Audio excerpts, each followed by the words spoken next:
पुरानी बात है, एक police super hero live stream पर बैठे थे, उनकी प्रसिद्धि का कोई सानी नहीं था। तभी अचानक एक लड़की ऑनलाइन आकर शिकायत करने लगी, अगर किसी छोटे बच्चे के साथ बदमाशी हो तो क्या करें। सुपर हीरो को तुरंत पता चल गया कि माजरा क्या है। लड़की ने भले ही सब कुछ साफ साफ न बताया हो, लेकिन हमारे सुपर हीरो ने उसकी दुखभरी कहानी का अंदाजा लगा लिया। उन्होंने उसे सलाह दी, तुरंत पुलिस को फोन लगाओ। लेकिन जैसे ही लड़की ने पुलिस शब्द सुना, वह हिचकिचाने लगी। सुपर हीरो को तुरंत खतरे की घंटी बजने का एहसास हुआ। उन्होंने अपनी जादुई पुलिस वाली शक्तियों का इस्तेमाल करते हुए कहा, तुम्हारे साथ जो भी हुआ है उसके सारे सबूत जमा कर लो। घटना की पूरी रिपोर्ट एक लिफाफे में डालो और उस लिफाफे को खुद को ही पोस्टमैन की तरह भेज दो। जब तक सही समय न आए उसे मत खोलना, और जब मौका मिले तो उस लिफाफे को सीधे पुलिस को सौंप देना। चूंकि लड़की पब्लिक फोन से कॉल कर रही थी, उसकी पहचान नहीं हो पाई, लेकिन कहानी यहीं खत्म नहीं हुई। जिस इंसान की शिकायत लड़की कर रही थी, उसने सिर्फ उसे ही नहीं बल्कि 2 और लड़कियों को भी परेशान किया था। यह कोई छोटा मोटा मामला नहीं था, बल्कि 10 साल पुराना और कई लोगों की मौत से जुड़ा एक महाभारत था। इस कहानी की शुरुआत एक भोले भाले अध्यापक की मौत से हुई थी। साल 2001 नौजवान बबलू बबलू द टीचर, जिसने कभी सपने में भी नहीं सोचा था कि एक आपराधिक गिरोह के जाल में फंसकर उसकी जान चली जाएगी। बबलू जिस स्कूल में पढ़ाता था वह सिर्फ नाम का मिडिल स्कूल था। वहाँ छात्रों की उम्र में कोई बराबरी नहीं थी। कुछ 17-18 साल के थे तो कुछ 12-13 साल के। भले ही बच्चे बहुत मेहनत करते थे, लेकिन शिक्षकों की कमी के कारण वहाँ से कोई भी बच्चा कॉलेज तक नहीं जा पाया था। पिछले साल के रिकॉर्ड्स देखकर बबलू को लगा कि अगर वह बच्चों को गणित और हिंदी में सुपर पावर दे दे तो वे कॉलेज में जा सकते हैं। खासकर मीनाक्षी और सोनम, जिनके तो बड़े यूनिवर्सिटी में जाने के आसार थे। उस समय ये दोनों लड़कियां कॉलेज की परीक्षा में फेल होने के बाद गांव की फैक्ट्री में काम कर रही थी। बबलू ने उनसे कहा कि वे वापस आकर दोबारा पढ़ाई करें और अगले साल एक रॉकेट की तरह कॉलेज में जाएं। यह सुनकर दोनों लड़कियां खुशी से उछल पड़ी और उसी रात कुछ दूसरे असफल छात्रों को भी अपने साथ ट्यूशन के लिए ले आईं। आखिरकार यह पहाड़ों से निकलकर दुनिया जीतने का उनका एकमात्र रास्ता था। मीनाक्षी दिन में मिल में काम करती थी और शाम को सीधे स्कूल की ओर भागती थी। सब पूरे जोश में थे, लेकिन उनकी उम्मीदों पर पानी फिर गया, क्योंकि एक दुर्घटना ने सब खत्म कर दिया। सोनम कई दिनों से ट्यूशन नहीं आ रही थी और मीनाक्षी भी दुखी लग रही थी। उसने बबलू से बात करने का फैसला किया। जैसे ही वे स्कूल से बाहर निकले, उनकी मुलाकात एक अजीब से पीले बालों वाले लड़के से हुई, जिसने कहा कि वह मीनाक्षी का भाई है और उसे शहर में खाने पर ले जाने आया है। हालांकि मीनाक्षी जाना नहीं चाहती थी, लेकिन उस लड़के ने गुस्से में कहा कि उसके दादा दादी भूखे हैं और उसका इंतजार कर रहे हैं। बबलू जो नया नया था, ज्यादा कुछ सोच नहीं पाया और मीनाक्षी को जाते हुए देखा। उसी रात मीनाक्षी स्कूल के बरामदे में बेहोश पड़ी मिली। उसे अस्पताल ले जाया गया, लेकिन उसे बचाया नहीं जा सका। उसकी मौत जहर पीने से हुई थी। बबलू ने तुरंत पुलिस को फोन किया। उस समय उसे कुछ नहीं पता था कि मीनाक्षी के साथ क्या हुआ था, जब तक कि उसने उसकी डायरी नहीं देखी। बबलू को पता चला कि पीले बालों वाला लड़का मीनाक्षी का भाई नहीं बल्कि गांव का एक जाना माना गुंडा था। बबलू ने तुरंत उसकी शिकायत की, लेकिन उसने सोचा कि यह बहुत आसान होगा। पुलिस को मीनाक्षी के साथ हुई बदसलूकी के सबूत मिले और उस पीले बालों वाले लड़के को तुरंत गिरफ्तार कर लिया गया। लेकिन बबलू को बहुत दुख हुआ। अगर उसने थोड़ी और समझदारी दिखाई होती तो शायद मीनाक्षी के साथ ऐसा न होता। तभी पीले बालों वाला लड़का, जिसे अभी अभी गिरफ्तार किया गया था, गुस्से में बबलू के घर आ गया। शुक्र है पास के शिक्षक ने आकर उसे रोका। बबलू की प्रेमिका जो उससे मिलने आई थी, यह सब देखकर डर गई। शिक्षक ने उसे वापस जाकर अपनी पढ़ाई पूरी करने की सलाह दी, लेकिन बबलू ने किसी की सलाह नहीं मानी और अकेला ही गांव लौट आया। उसकी मेहनत रंग लाई। उसने उस पीले बालों वाले लड़के का पीछा करके नए सुराग ढूंढे और दूसरी लड़कियों को ले जाते हुए उनकी तस्वीरें भी ली। लेकिन उसे नहीं पता था कि ये तस्वीरें कितनी खतरनाक थी।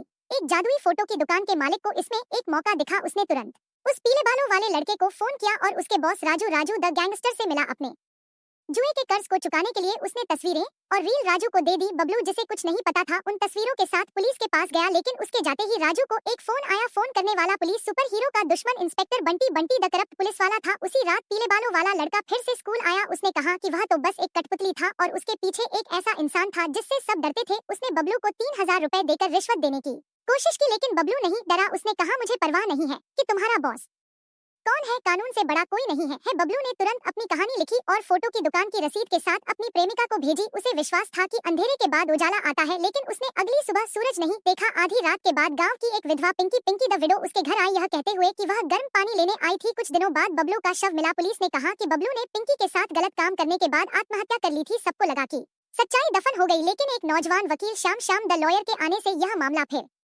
से खुल गया। साल 2003 में श्याम का करियर बहुत अच्छा चल रहा था, लेकिन बबलू के इस मामले के कारण उसने अपना सब कुछ, यहाँ तक कि अपनी जान भी दांव पर लगा दी। श्याम और बबलू कॉलेज में सहपाठी थे। उसे अपनी प्रेमिका से बबलू के मामले के बारे में पता चला। शुरुआत में श्याम इसमें शामिल नहीं होना चाहता था, क्योंकि किसी बेगुनाह को न्याय दिलाना आसान नहीं था, लेकिन अपनी प्रेमिका के बार बार कहने पर श्याम ने इस मामले को लेने का फैसला किया। लेकिन आगे जो हुआ उसने उसे जांच जारी रखने के लिए और भी मजबूर कर दिया। बबलू के परिवार वालों से हस्ताक्षर लेने के लिए श्याम ने उसके मामा से मुलाकात की। जब बबलू की मौत हुई तो उसके पिता सदमे में बीमार पड़ गए और उसकी मां पागल हो गई। गांव वालों की बातों के कारण उसके मामा शर्मिंदा थे। उन्होंने अपने भांजे को बचपन से देखा था और उन्हें विश्वास नहीं था कि वह ऐसा कुछ कर सकता है। श्याम उनकी कहानी सुनकर बहुत भावुक हो गया और उसने बबलू को न्याय दिलाने का संकल्प लिया, लेकिन वह राजू की शक्ति को नहीं जानता था। बबलू की फाइल लेने के लिए श्याम ने बंटी से मुलाकात की, हालांकि उसके पास वारंट था। बंटी ने उसे अनदेखा कर दिया। श्याम जो गुस्से में था ने तुरंत अपना आपा खो दिया, लेकिन सिर्फ गुस्सा करने से काम नहीं चलेगा। बंटी के हस्ताक्षर के बिना वह फाइल नहीं ले सकता था। मजबूर होकर वह डॉक्टर गब्बर द डॉक्टर के पास गया, जो शव की जांच के लिए जिम्मेदार था। जब उसने देखा कि यह बबलू का मामला था तो गब्बर भी हिचकिचाने लगा। श्याम के बार बार कहने पर वह 1000 रुपए में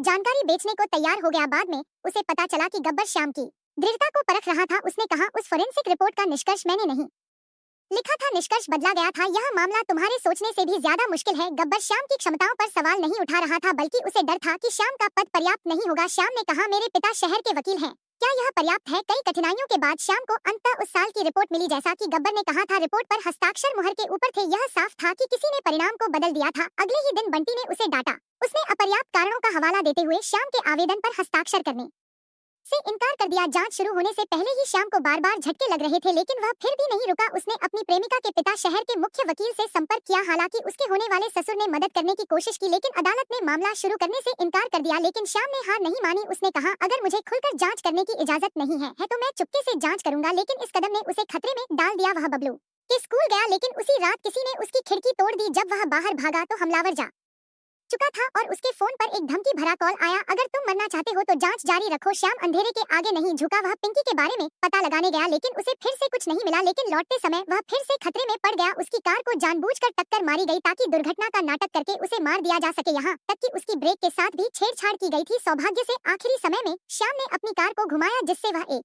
रेलिंग से टकरा गया, जिससे कार रुक गई। इस हलचल ने हमलावर को डरा दिया और श्याम बच गया।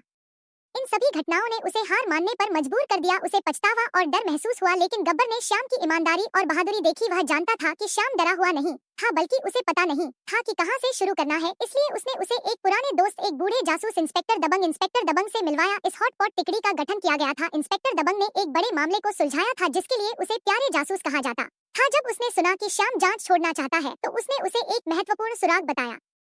जो लड़की पुलिस सुपर हीरो को फोन कर रही थी वह वास्तव में सब कुछ जानती थी। एक रात मक्का के खेत में लड़की ने उस पीले बालों वाले लड़के को फोन पर बात करते हुए सुना, राजू भाई चिंता मत करो, मीरा इस बार गई शराब में जो दवा है वह जानवरों को उत्तेजित करने के लिए इस्तेमाल होती है और वह बहुत शक्तिशाली है। वह पीला बालों वाला लड़का राजू के गिरोह का गुंडा था। लड़की को पता चला कि वे शिक्षक को फंसाना चाहते थे, इसलिए वह तुरंत उसे चेतावनी देने के लिए भागी, लेकिन वह बहुत देर हो चुकी थी। उस समय तक शिक्षक पर दवा का असर हो चुका था, लेकिन पिंकी के व्यवहार के बावजूद शिक्षक ने खुद पर नियंत्रण रखा और उसे कमरे से बाहर भेज दिया। जब योजना विफल हो गई तो पीले बालों वाला लड़का और उसके साथी जो बाहर इंतजार कर रहे थे कमरे में घुस गए। शिक्षक को बिस्तर पर दबा दिया और जबरन उसे पिंकी के साथ गलत काम करने के लिए मजबूर किया, लेकिन उन्होंने इतनी जोर से दबाया कि उन्होंने गलती से शिक्षक का दम घोंट कर मार दिया। लड़की यह देखकर डर गई और चुपचाप खड़ी रही। कुछ ही समय बाद शिक्षक का शव झील में मिला। पुलिस ने कहा कि बबलू ने पिंकी के साथ गलत काम करने के बाद आत्महत्या कर ली थी। तब से लड़की बुरे सपनों से पीड़ित थी, लेकिन उसने बाहर आकर बोलने की हिम्मत नहीं की, क्योंकि उसने देखा था कि वे क्या कर सकते थे। कुछ समय पहले एक लड़की को पीले बालों वाले लड़के ने ले गया था और उसी रात वह स्कूल के बरामदे में बेहोश पड़ी मिली। उसकी मौत का कारण जहर पीना था। बाद में लड़की फैक्ट्री में काम करने के लिए लौट आई, लेकिन क्योंकि वह सुंदर थी पीले बालों वाले लड़के ने उसे फिर से निशाना बनाया और उसे जबरन राजू के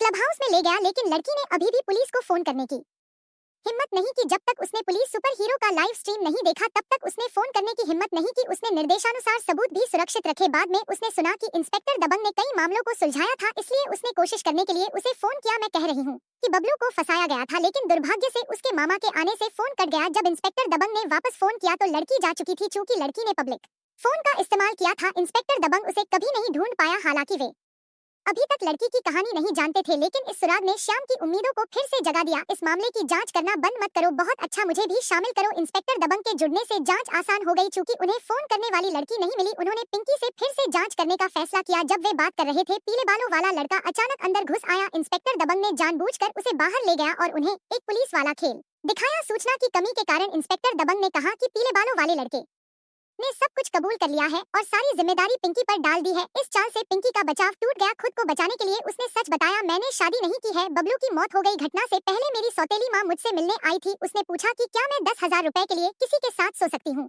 क्या वह पैसा उसने नहीं दिया था? उस आदमी का पूरा नाम क्या था मुझे नहीं पता, मुझे बस इतना पता है कि वह राजू के लिए काम करता है। क्या राजू मुझे नहीं पता तो बबलू को इतनी आसानी से बहकाया गया, उसने उसकी शराब में दवा मिला दी थी, लेकिन उसने अपनी बात पूरी नहीं की। तभी पीले बालों वाला लड़का अंदर आ गया। कुछ मत कहो, वे कुछ नहीं जानते। हालांकि पिंकी ने फिर से मुंह नहीं खोला, लेकिन सबूत उन्हें पूछताछ के लिए ले जाने के लिए पर्याप्त थे। लेकिन चूंकि वे निजी तौर पर जांच कर रहे थे, इंस्पेक्टर दबंग के पास कोई आधिकारिक वारंट नहीं था। एक गाँव का आदमी और एक छोटा गुंडा, वे कहाँ भाग सकते हैं। लेकिन जब इंस्पेक्टर दबंग पुलिस स्टेशन लौटा तो उसे अचानक शहर के बाहर एक मिशन पर भेजा गया। जब वे फिर से आए तो पिंकी गायब हो चुकी थी। दीवार पर लगा शीशा टूट गया था और कीलों पर खून के धब्बे थे। लेकिन पीले बालों वाला लड़का बहुत ही घमंडी था और कुछ भी कहने से इनकार कर दिया। कोई गड़बड़ी मत करो, मेरा ऊपर कोई बड़ा आदमी है। तो इंस्पेक्टर दबंग ने जानबूझकर एक साथी को जासूस बनने का नाटक करने दिया, जिसने पीले बालों वाले लड़के को चुपके से एक फोन दिया। जैसा कि उम्मीद थी, इंस्पेक्टर दबंग को जल्द ही अपने वरिष्ठ बंटी का फोन आया। क्या तुमने कल रात उसे गिरफ्तार किया था? उसका वकील हमें उसे तुरंत रिहा करने के लिए कह रहा है, जल्दी करो और उसे जाने दो। लेकिन यह यही खत्म नहीं हुआ। उसने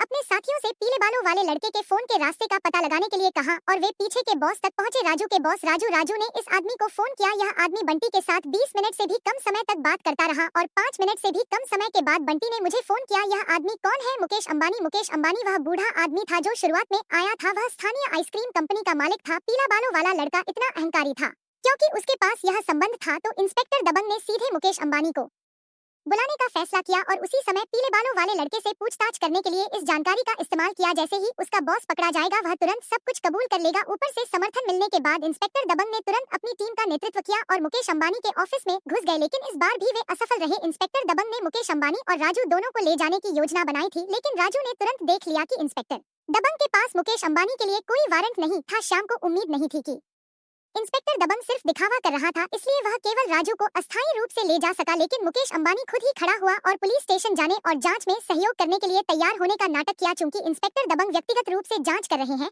भले ही प्रक्रिया में कुछ दिक्कतें हैं, लेकिन अगर मैं सहयोग नहीं करता तो आम लोग मुझे डांटेंगे। उसे नहीं पता था कि यह मुकेश अंबानी की योजना थी। जैसे ही वे पुलिस विभाग के दरवाजे पर पहुंचे, उन्होंने देखा कि शहर के मेयर पहले से ही उनका इंतजार कर रहे थे। इंस्पेक्टर दबंग, आपके पुलिसकर्मी बहुत शक्तिशाली हैं। मेयर ने इंस्पेक्टर दबंग को गुस्से में देखा और फिर अपने व्यवहार से सभी को दिखाया कि यह आदमी इस शहर में कितना महत्वपूर्ण था। गहरी जांच किए बिना आप सीधे उसे बुलाना चाहते थे। क्या आप कानून नहीं जानते? जब वे बात कर रहे थे, मालिक के सहायक राजू और गुंडे पीले बालों वाले लड़के से पूछताछ हो रही थी, लेकिन मेयर के समर्थन के साथ पूछताछ का परिणाम अनुमानित था। अंत में दबाव में इंस्पेक्टर दबंग को उन्हें जाने देना पड़ा। लेकिन उसी रात राजू के लोगों ने पीले बालों वाले लड़के का पीछा किया। सौभाग्य से श्याम और इंस्पेक्टर दबंग समय पर पहुंचे। इंस्पेक्टर दबंग ने उसे चेतावनी देने के लिए हवा में गोली चलाई, लेकिन इस एक गोली के लिए उसे भारी कीमत चुकानी पड़ी। पीले बालों वाले लड़के को पता चला कि राजू उसे मारना चाहता था और वह अंततः पुलिस के साथ सहयोग करने के लिए सहमत हो गया। लेकिन जैसे ही पूछताछ शुरू हुई, बंटी तुरंत आ गया। उसने वकील श्याम की परवाह नहीं की, पूछताछ कक्ष में घुस गया और इंस्पेक्टर दबंग को उसे छोड़ने के लिए कहा, क्योंकि प्रक्रिया गलत थी। मैं तुम्हारा कप्तान हूँ, मुझे तुम्हारे अवैध कार्यों को सुधारने का अधिकार है। हर बार महत्वपूर्ण क्षण में बंटी उन्हें रोकने के लिए आता था, लेकिन इस बार इंस्पेक्टर दबंग ने विरोध करने का फैसला किया। इस तरह के बदमाशी के मामले क्या वे पर्याप्त नहीं हैं? तुम ऐसे मामलों को भी छुपाने की हिम्मत करते हो? क्या तुम इंसान हो? गुस्से में बंटी ने बार-बार चेतावनी दी, लेकिन इंस्पेक्टर दबंग ने हार नहीं मानी। मैं कह रहा हूँ कि तुम पुलिस के लिए एक चोर हो। यह देखकर कि इंस्पेक्टर दबंग ने हार मान ली थी, बंटी ने सीधे पर्यवेक्षण टीम को फोन किया। इंस्पेक्टर दबंग को लगा कि कुछ गलत होने वाला है और उसने हाल की पूछताछ की रिकॉर्डिंग श्याम को दे दी। उससे कहा कि वह किसी भी कीमत पर पीले बालों वाले लड़के के सुराग को बचाए। चिंता मत करो, मैं अपनी जान की कसम खाता हूँ। लेकिन उन्हें नहीं पता था कि इस बार के परिणाम उनके सोचने से भी ज्यादा गंभीर थे। इंस्पेक्टर दबंग को गिरफ्तार कर लिया गया और जांच के अधीन रखा गया। जांच के दौरान उन्होंने पाया कि इंस्पेक्टर दबंग की बंदूक से एक गोली गायब थी, लेकिन पीले बालों वाले लड़के ने इस समय अपना बयान बदल दिया। उसने कहा कि कोई भी उसे मारने की कोशिश नहीं कर रहा था, बल्कि इंस्पेक्टर दबंग ने आइसक्रीम कंपनी को एक आपराधिक गिरोह के रूप में फंसाने के लिए उसे गोली से धमकाया था। श्याम यह सुनकर आग बबूला हो गया और उनसे बात करने के लिए बाहर जाना चाहता था, लेकिन गब्बर ने उसे रोक दिया। सच्चाई सच्चाई है, चाहे तुम्हारे पास कितने भी अच्छे कारण हो। दबंग ने हवा में गोली चलाई और उसे धमकाया। यह सच्चाई है। मुकेश अंबानी ने दबंग के खिलाफ अवैध रूप से बुलाने के लिए शिकायत की। यह भी सच्चाई है। क्या तुम सोचते हो कि वह अंदर नहीं जाएगा? फिर भी यह नहीं हो सकता। मुझे और भी अधिक स्थिति साफ करनी चाहिए। वे लोग बाहर स्वतंत्र घूम रहे हैं, जबकि एक अच्छा पुलिसकर्मी अंदर है। तुम्हें अब बाहर नहीं आना चाहिए। क्यों तुम दबंग के अच्छे इरादों को निराश नहीं कर सकते? उसने कहा कि तुम उसके दबाव में थे। उसने सारी जिम्मेदारी खुद पर ले ली है और शहर के उपवकील चाचा चौधरी ने तुम्हें बचाने के लिए बहुत काम किया, क्योंकि वे जानते हैं कि तुम अभी भी युवा हो। सौभाग्य से किसी ने दबंग का समर्थन किया और यहाँ तक कि जनता ने भी एक याचिका पर हस्ताक्षर किए, जिससे वह बच गया। उसे 3 साल के लिए पुलिस अकादमी में पढ़ने के लिए भेजा गया, लेकिन चाचा चौधरी एक अनुभवी होने के नाते जानता था कि मामला कितना गहरा था, इसलिए उसने श्याम को इस मामले को छोड़ने की सलाह दी। लेकिन श्याम का इरादा बहुत दृढ़ था। मैं हार नहीं मानूंगा। शायद जब मैंने शुरू में जांच शुरू की तो मैं हिचकिचाया, लेकिन जब मुझे इतना कुछ पता चला तो मैं रुक नहीं सकता। चाचा चौधरी यह देखकर कि वह उसे मना नहीं कर सकता, उसने उसे अपनी बेटी के साथ संबंध तोड़ने के लिए कहा। तुम जानते हो, अगर कुछ खास नहीं है तो उसे परेशान मत करो, उसे अपनी पढ़ाई पर ध्यान केंद्रित करने दो। श्याम जानता था कि यह रास्ता कांटों से भरा था और उसके आसपास के लोग भी इसमें फंस सकते थे। अपनी प्रेमिका के भविष्य को खतरे में न डालने के लिए उसे इस रिश्ते को समाप्त करना पड़ा। हालांकि हर कोई उसे हार मानने के लिए कह रहा था, लेकिन श्याम नहीं डगमगाया। वह अकेला ही इस कठिन और खतरनाक रास्ते पर निकल पड़ा। लेकिन जब सब खत्म होने लगा तो बबलू की प्रेमिका ने श्याम को बबलू की मृत्यु के दिन उसे लिखा गया पत्र और फोटो की दुकान की रसीद दी, लेकिन इससे पहले कि वह तस्वीरें ले पाता, फोटो की दुकान के मालिक को मार दिया गया और दुकान को भी जला दिया गया। इसलिए जब इंस्पेक्टर दबंग बाहर आया तो श्याम टूट गया। वह कहता है कि मैं अक्षम हूँ, तुम कई सालों से बाहर थे, सारे सुराग खत्म हो गए हैं, पीला बालों वाला लड़का गायब हो गया है, फोटो की दुकान जहाँ बबलू ने तस्वीरें विकसित की थी जल गई है, मालिक जल गया है, एकमात्र सुराग खत्म हो गया है। भाई मैं तुमसे कहता हूँ, कोई बात नहीं, मैं वापस आ गया हूँ, चलो फिर से शुरू करते हैं, फिर से शुरू करते हैं। हाँ, बच्चे का नाम क्या था? चिंटू। ओ चिंटू, अरे तुम बात करना बंद करो। ठीक है, सौभाग्य से भाई के वापस आने के बाद मामले में एक बड़ी सफलता मिली। एक हत्या के मामले से उन्हें पिंकी के हत्यारे बहादुर द किलर को मिला। उन्हें पिंकी का शव भी मिला, लेकिन इससे पहले कि वे जश्न मना पाते बंटी फिर से आ गया और मामले को अपने हाथ में लेना चाहा। बंटी, तुम क्या करना चाहते हो? हर कोई जानता है कि बहादुर पकड़ा गया है और तुम भी 2 साल के भीतर पकड़े जाओगे। यह देखकर कि वे फिर से लड़ने वाले थे, श्याम ने इंस्पेक्टर दबंग को कसकर पकड़ लिया। वह नहीं चाहता था कि दबंग को फिर से कोई नुकसान हो। अब एक मामला है जिसमें कर्मचारियों की कमी है। मैं तुम्हें तुरंत मामले पर जाने का आदेश देता हूँ। मैं आज कहीं नहीं जा रहा हूँ, मैं यहीं रहूंगा और तुम्हें देखूंगा। उठो, मेरे कहने पर ध्यान दो। दबंग अब बहादुर की हत्या के पुख्ता सबूत है, वह भाग नहीं सकता। यह एक बड़ा मामला है, हमारा अदालत समय से पहले हस्तक्षेप कर सकती है, लेकिन उन्हें उम्मीद नहीं थी कि बहादुर पूछताछ के दौरान अचानक मर जाएगा। श्याम तुरंत अस्पताल गया। गब्बर के फोन पर मिले संकेत के अनुसार उसे उसकी गर्दन पर एक सुई का निशान मिला। पूछताछ के दौरान बंटी ने अन्य सहयोगियों को हटा दिया था, जिसके बाद बहादुर को कुछ हुआ था। जब दूसरे लोग चले गए तो मैं बहादुर को हिरासत में वापस ले जाने की तैयारी कर रहा था, लेकिन तभी वह अचानक कांपने लगा। लेकिन श्याम के सवालों के बावजूद बंटी ने जोर देकर कहा कि बहादुर की मृत्यु एक दुर्घटना थी। जब श्याम ने निगरानी फुटेज की जांच करने के लिए कहा तो उसने हल्के फुल्के अंदाज में कहा, मुझे खेद है, काम में गलती हो गई। कल रात निगरानी फुटेज चालू नहीं था। पूछताछ के दौरान निगरानी फुटेज चालू होनी चाहिए, यह कैसे संभव है कि यह चालू नहीं? हाँ, मुझे भी खेद है, यह वास्तव में कर्मचारी की गलती थी। बेशक कप्तान के रूप में मैं इसके लिए पूरी जिम्मेदारी लेने को तैयार हूँ। तुम कैसे जिम्मेदारी लोगे? अब वह आदमी मर चुका है, तुम कैसे जिम्मेदारी लोगे? बंटी, मैं तुम्हें बताता हूँ, तुम आपराधिक रूप से जिम्मेदार हो वकील जी, भले ही आप कानून के जानकार हो,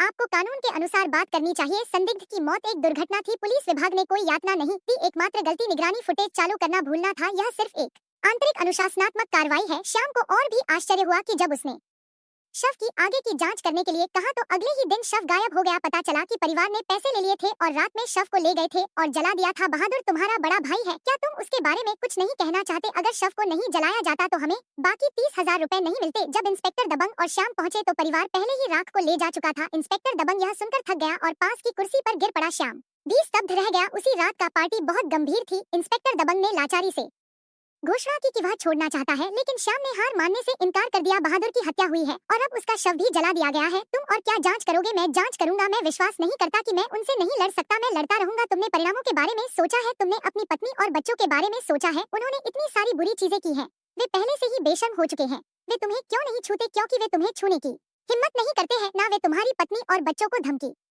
देते हैं। तब तुम क्या करोगे? उनकी बातचीत ने श्याम को सोचने पर मजबूर कर दिया, क्योंकि वह जानता था कि ये लोग कुछ भी कर सकते हैं। इसलिए उसने फिर से एक कठिन फैसला लिया। अगले ही दिन राजू ने उसे धमकी दी, चूंकि श्याम बहुत व्यस्त है, क्या हम आपके बेटे को लाने और ले जाने के लिए किसी दोस्त को भेज सकते हैं? मैंने अपनी पत्नी को तलाक दे दिया है और मेरा बेटा मेरी पूर्व पत्नी के साथ है। तुम लोग और क्या चाहते हो? राजू ने कहा कि वह सिर्फ श्याम के साथ चैट करना चाहता था, लेकिन श्याम उनके जाल में फंस गया। आइसक्रीम कंपनी के निजी क्लब हाउस में राजू ने कहा कि वह श्याम को एक विला देना चाहता था और फिर 2 सुंदरियों को सेवा के लिए बुलाया, लेकिन श्याम ने बिना किसी हिचकिचाहट के इन सब से इनकार कर दिया। लेकिन राजू ने हार नहीं मानी। अंत में उसने सीधे 50,000 रुपए नकद दिए। हालांकि श्याम अभी भी अविचलित था। यह सब रिकॉर्ड कर लिया गया। बाद में श्याम पर रिश्वत लेने के लिए जांच की गई। उनके पास वीडियो क्लिप थे। 50,000 रुपए, इतने सारे मैंने अपने जीवन में कभी इतने पैसे नहीं देखे। क्लब हाउस के वेटरों ने भी गवाही दी और श्याम के घर से छिपा हुआ पैसा भी मिला। अंततः श्याम को 2 साल की जेल की सजा सुनाई गई। जब वह जेल से बाहर आया तो उसकी प्रतिष्ठा बर्बाद हो चुकी थी। चाचा चौधरी के समर्थन से श्याम ने जेल में सीखे गए कौशल का उपयोग करके एक मोबाइल फोन की मरम्मत की दुकान खोली। सेवानिवृत्त होने वाले चाचा चौधरी अंततः दयालु हो गए और मामले के मुख्य सबूत लेकर आए। पता चला कि चाचा चौधरी को एक गुमनाम रिपोर्ट मिली थी जिसमें बबलू द्वारा ली गई तस्वीरें और 3 पीड़ितों के नाम थे। चाचा चौधरी ने इसे कभी बाहर नहीं निकाला क्योंकि उसके पास श्याम जैसी हिम्मत नहीं थी। क्या पुलिस ने जांच की होती तो इतने सारे लोग बेवजह मारे जाते? मेरे पास तुम्हारी जैसी हिम्मत नहीं थी। इस समय सभी शब्द व्यर्थ लग रहे थे। चाचा चौधरी केवल मुझे खेद है कहता रहा। इस जानकारी ने तीनों को उत्साहित कर दिया। इंस्पेक्टर दबंग ने पीड़ितों की सूची में बचे हुए लोगों की जांच करने का फैसला किया, लेकिन गब्बर और दबंग को श्याम के जीवन की भी सबसे ज्यादा चिंता थी, यह जानकर कि उसका बच्चा जल्द ही मिडिल स्कूल जा रहा था। गब्बर ने उसे एक बड़ा लाल लिफाफा दिया। जब श्याम ने इनकार किया तो दबंग ने सीधे उसे उसके हाथ में दे दिया। फिर गब्बर ने श्याम को जल्द से जल्द दोबारा शादी करने की सलाह दी। चाहे कुछ भी हो जीवन चलता रहेगा, यह सोचकर कि उसने इन वर्षों में सब कुछ खो दिया लेकिन अंततः पूरी तरह से हार गया। श्याम को ऐसा लगा जैसे उसके सीने पर एक बड़ा पत्थर रखा गया था। इसलिए जब उसे एहसास हुआ कि उसका बटुआ खो गया है तो वह बिना किसी चेतावनी के टूट गया। मेरा बटुआ खो गया है, मेरा बटुआ खो गया है। फिर श्याम को लगातार खांसी आने लगी और खून थूकने के बाद वह बेहोश हो गया। जब वह अस्पताल के बिस्तर पर उठा तो उसने देखा कि प्रोफेसर और पिंकी भी वहाँ थे और उसे तुरंत एहसास हुआ कि उसकी हालत बहुत गंभीर थी। जब उसे पता चला कि उसे कैंसर है तो श्याम को अपनी बीमारी की नहीं बल्कि खुद को और बबलू को न्याय दिलाने की चिंता थी। मेरे पास ज्यादा समय नहीं है, मैं एक बार और कोशिश करना चाहता हूँ। भाई भले ही तुम बबलू के मामले को सुलझा लो, क्या लोग मृतकों में से जी उठेंगे? भले ही तुम जीत जाओ और तुम्हें कुछ लाख रुपए का मुआवजा मिले, क्या इसका कोई मतलब है? हाँ, मेरे पास अभी भी तस्वीरें हैं, मेरे पास पीड़ितों की सूची है। तो मुझे बताओ कि तुम कोशिश करना चाहते हो। इंस्पेक्टर दबंग और श्याम की मेहनत के बाद उन्हें अंततः पीड़ितों की सूची में मीरा मिली। उसने अपना नाम बदलकर गुड़िया कर लिया था और अब वह एक रिपोर्टर थी। वह वही लड़की थी जिसने इंस्पेक्टर दबंग को फोन किया था। जब उसने अपने हाथ में तस्वीरें और सूची देखी तो श्याम को आखिरकार वह मिल गया जिसकी उसे उम्मीद थी। बबलू को फंसाया गया था। हाँ, अंत में श्याम की दृढ़ता के बाद हर कोई फिर से एक साथ बैठा और श्याम के साथ अंत तक लड़ने के लिए तैयार हो गया। पिछले अनुभवों और सबकों के आधार पर उन्होंने एक विस्तृत योजना बनाई। इस प्रकार प्रोफेसर द्वारा मेट्रो में शव फेंकने की घटना हुई। इसका उद्देश्य एक सनसनीखेज घटना बनाना था ताकि समाज का ध्यान आकर्षित किया जा सके। प्रोफेसर ने स्वीकार किया कि उसने कर्ज के विवाद के कारण श्याम को मार डाला था। घटनास्थल के सबूत भी उसके विवरण से मेल खाते थे, लेकिन अंत में उसने अदालत में अपना बयान बदल दिया और घटना के दिन एक एलिया भी पेश की। इस तरह की घटना ने पुलिस के उच्च अधिकारियों का ध्यान आकर्षित किया और उन्होंने मामले की जाँच के लिए एक विशेष टीम का गठन किया। इंस्पेक्टर विक्रम को विशेष टीम का नेता नियुक्त किया गया। इंस्पेक्टर साहब, आप विशेष टीम के प्रभारी हैं, इससे मुझे उम्मीद मिलती है आपके पास इस मामले की पूरी जांच करने के लिए 24 दिन है। अगर सब कुछ ठीक रहा तो 24वें दिन सारी सच्चाई सामने आ जाएगी। फिर इंस्पेक्टर दबंग ने एक जलवाहक का रूप धारण किया और 9 सेल ग्रेड के रूप में तस्वीरें गुमनाम रूप से अखबार को भेजी। उसने धमकी दी कि अगर उन्हें पहले पन्ने पर प्रकाशित नहीं किया गया तो शहर में कहीं बम विस्फोट होगा। प्रोफेसर और इंस्पेक्टर दबंग के सहयोग से इंस्पेक्टर विक्रम ने अंततः सच्चाई का पता लगाया। गुड़िया के सामने आने और गवाही देने के बाद यह 10 साल पुराना मामला आखिरकार सफल रहा और श्याम की मौत का कारण भी सामने आया। मैं आप सभी से इस मामले की जांच जारी रखने का आग्रह करता हूं ताकि बबलू को न्याय मिल सके, उसकी मां को न्याय मिल सके और समाज को एक स्पष्टीकरण मिल सके, एक गरिमा। जैसे जैसे संबंधित लोग पकड़े गए यह मामला आखिरकार समाप्त हो गया। हालांकि अंत स्वीकार करना मुश्किल था, लेकिन नाटक में हर कोई राहत महसूस कर रहा था और उन्होंने मुस्कुराते हुए अपनी सजा स्वीकार कर ली। कहानी के अंत में एक दृश्य है जहां गब्बर इंस्पेक्टर विक्रम को रिमोट कंट्रोल देता है और यह रिमोट कंट्रोल इंस्पेक्टर विक्रम ने गब्बर को दिया था। कहानी यहीं खत्म हो जाती है। रिमोट कंट्रोल श्याम की मौत की सच्चाई का प्रतीक है। यह दृश्य बताता है कि इंस्पेक्टर विक्रम पहले से ही जानता था कि ये लोग क्या करना चाहते थे। वह सच्चाई जानता था, लेकिन उसने इसे प्रकट नहीं करने का फैसला किया क्योंकि वह जानता था कि अगर उसने बहुत जल्दी सच्चाई बता दी तो पूरे मामले को दबाया जा सकता था और वे वांछित परिणाम प्राप्त नहीं कर पाते। इसलिए कुछ मायनों में यह इंस्पेक्टर विक्रम और उनके द्वारा मिलकर की गई एक शानदार योजना थी। इंस्पेक्टर विक्रम ने उनके साथ मिलकर जिम्मेदारी लेने का फैसला किया।